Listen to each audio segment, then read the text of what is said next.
Hello students, I'm going to do a short video on the clavicle and also on the scapula. Let's do the clavicle first.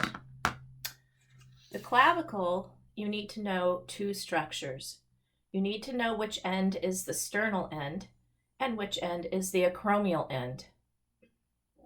This wider end is the sternal end, and it would rest in the clavicular notches of the sternum, specifically of the manubrium. This flatter side is the acromial side. It is not as wide. Sternal, acromial. Now on to the scapula. This flat area here, that's the subscapular fossa. You will soon learn that a muscle rests in there called the subscapularis. This is the anterior side. Flipping it around, we see this side with this scapular spine. This is the posterior side. Above the scapular spine, there is a recessed area called the supraspinous fossa. Below the scapular spine, we see another recessed area, and this is called the infraspinous fossa.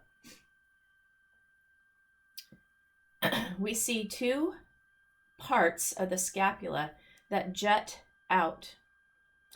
This is called the Acromion process, and this one is called the coracoid process. Coracoid, Acromion. This indented region here is the glenoid cavity. This is where the head of the humerus will articulate.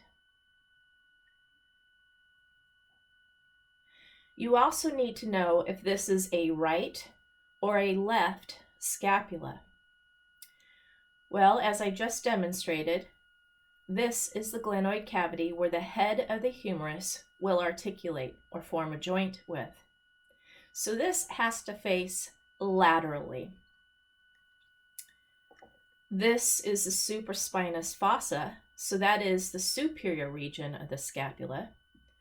This is the infraspinous fossa, so that's the inferior portion of the scapula. And you were told that this is the posterior side. So this scapula is actually a left scapula. Here's the anterior side. Here's the glenoid fossa. And on me, it would be like this.